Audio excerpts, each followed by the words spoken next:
ഇസ്രായേലിൽ നിന്ന് സ്റ്റീഫനെയും പ്രതീക്ഷിക്കുന്നു. മലയാളിയാണ്, ഈ മേഖലയിൽ അറിവുള്ള ആൾ കൂടിയാണ് സ്റ്റീഫൻ. ഒപ്പം ശ്രീ നിർമ്മൽ ഇബ്രാഹിം ഈ ചർച്ചയുടെ ഭാഗമാകും. കേരള ഡിന്നി, 2006 യുദ്ധത്തിന് ശേഷം ഇസ്രായേൽ നടത്തുന്ന ഏറ്റവും വലിയ ഒരു ആക്രമണം എന്നാണ് ഇപ്പോൾ വിശേഷിപ്പിക്കപ്പെടുന്നത്. അവിടെ ആകെ അസ്വസ്ഥതയാണ്. നിരവധി സാധാരണക്കാർ കൊല്ലപ്പെടുന്നു. ഹിസ്ബുള്ളയാണ് ലക്ഷ്യം വെക്കുന്നത് എന്ന് ഇസ്രായേൽ പറയുമ്പോഴും അങ്ങനെ വളരെ കൃത്യമായി തന്നെ ഹിസ്ബുള്ള കേന്ദ്രങ്ങളിൽ ആക്രമണം നടത്തുക, ഹമാസിനെ ലക്ഷ്യം വെച്ച് നമുക്കറിയാം എന്താണ് സംഭവിച്ചത് എന്നുള്ളത്. സാധാരണക്കാരായിരുന്നു അതിൻ്റെ ഇരകൾ. ഇവിടെയും സമാനമായി തന്നെ സംഭവിക്കുകയല്ലേ? എന്താണ് ഇതിനൊരു പരിഹാരം? ലോകരാജ്യങ്ങളൊന്നും പരിഹാരം എന്ന തരത്തിലേക്ക് കാര്യമായി ഇടപെടുന്നില്ല. UN ചില പ്രസ്താവനകൾക്ക് അപ്പുറം എന്താണ് അവിടെ സംഭവിച്ചുകൊണ്ടിരിക്കുന്നത്? തീർച്ചയായിട്ടും ശ്രീ രഞ്ജിത്ത്, നമ്മൾ മനസ്സിലാക്കേണ്ടുള്ളത്, അതായത് ഗാസയിൽ എങ്ങനെയായിരുന്നു ഇസ്രായേലിന്റെ അറ്റാക്ക് മുന്നോട്ട് പോയത്, ഏകദേശം അതേ രീതിയിൽ തന്നെയാണ് ഇപ്പോൾ നോർത്തേൺ ഭാഗത്തായിട്ടുള്ള ലെബനനിൽ ആ അറ്റാക്ക് മുന്നോട്ട് പോകുന്നത് എന്ന് തന്നെ പറയേണ്ടി വരും. 2-3 കാര്യങ്ങളാണ് അതിനകത്ത് ഇതുവരെ നമ്മൾ കണ്ടതിൽ. ഒന്ന്, നേരത്തെ പറഞ്ഞ പോലെ ഈ പേജർ ബ്ലാസ്റ്റ്, അത് വെറും ഒരു സ്റ്റാൻഡ് ഓഫ് ആയിട്ടുള്ള ഒരു രീതി അല്ലായിരുന്നു.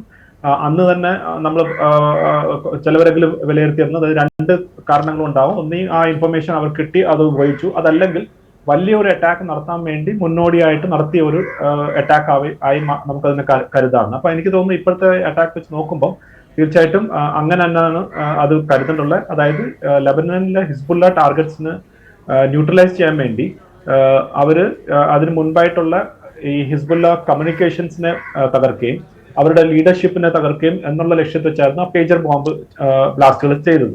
ഇപ്പം ചെയ്യുന്നത് ഹിസ്ബുള്ള മിലിറ്ററി കമാൻഡേഴ്സിനെ ടാർഗറ്റ് ചെയ്തിട്ടാണ് എന്ന് അവർ പറയുന്നെങ്കിലും തീർച്ചയായിട്ടും ഗാസയിൽ കണ്ടതുപോലെ സിവിലിയൻ ഏരിയയിലാണ് ഇവരെല്ലാം താമസിക്കുന്നതുകൊണ്ട് സിവിലിയൻ കാഷ്വാലിറ്റീസ് ധാരാളം കൂടുന്നുണ്ട്. ഇനിയും അത് കൂടാനുള്ള സാധ്യതയേ ഉള്ളൂ. കാരണം എല്ലാ സ്ഥലത്തും തിങ്ങി നിറഞ്ഞു നിൽക്കുന്ന സിവിലിയൻസ് ആണ്. അപ്പൊ അവിടെ കാഷ്വാലിറ്റീസ് എങ്ങനെ ഒഴിവാക്കാൻ പറ്റുമെന്ന് നമുക്ക് അറിയില്ല. കാരണം അത്രമാത്രം എയർ സ്ട്രൈക്സ് ആണ് ചെയ്തുകൊണ്ടിരിക്കുന്നത്. ഇപ്പൊ തന്നെ അവർ ന്യൂട്രലൈസ് ചെയ്ത ഒരു അതീഖ് കാർക്കി എന്ന് പറഞ്ഞിട്ടുള്ള ഒരു മിലിറ്ററി കമാൻഡറിനെയാണ്. അദ്ദേഹം തന്നെ വേറൊരു ഇബ്രാഹിം അഖിൽ എന്ന് പറഞ്ഞ ഒരു കൊല്ലപ്പെട്ട ഹിസ്ബുള്ള കമാൻഡറിന് പകരമായിട്ട് വരാമിരുന്ന ഒരാളെയാണ് ഇസ്രായേൽ ന്യൂട്രലൈസ് ചെയ്തിരിക്കുന്നത്. അപ്പം എനിക്ക് തോന്നുന്നു ഇസ്രായേലിന്റെ ഇപ്പോഴത്തെ സ്ട്രാറ്റജി ഹിസ്ബുള്ള ലീഡർഷിപ്പിനെ ടാർഗറ്റ് ചെയ്യുക എന്നുള്ളത്. അതിനു വേണ്ടി അവർ എയർ സ്ട്രൈക്ക് മാത്രമാണ് ഉപയോഗിക്കുന്നത്. കാരണം അവിടെ UN ഫോഴ്സസ് എല്ലാം ഉണ്ടായിട്ട് ഒരു ഗ്രൗണ്ട് ഒഫൻസീവ് ഗാസയിൽ നടന്ന പോലെ ഉള്ള സാധ്യത ഇല്ല. അപ്പം എയർ സ്ട്രൈക്ക് വെച്ച് മാക്സിമം ഹിസ്ബുള്ള ടാർഗറ്റ്സിനെ എത്രമാത്രം ന്യൂട്രലൈസ് ചെയ്യാൻ പറ്റുമോ അത് ചെയ്യാനുള്ള ലക്ഷ്യം വെച്ചാണ് ഇസ്രായേൽ മുന്നോട്ട് പോകുന്നത്. പക്ഷെ അതിൽ ഏറ്റവും കൂടുതൽ കാഷ്വാലിറ്റീസ് ഉണ്ടാവുന്നത് സിവിലിയൻസ് തന്നെയാണ്. കാരണം സിവിലിയൻ ഏരിയയിൽ തന്നെയാണ് ഇവർ താമസവും മറ്റു കാര്യങ്ങളൊക്കെ ചെയ്യുന്നത്.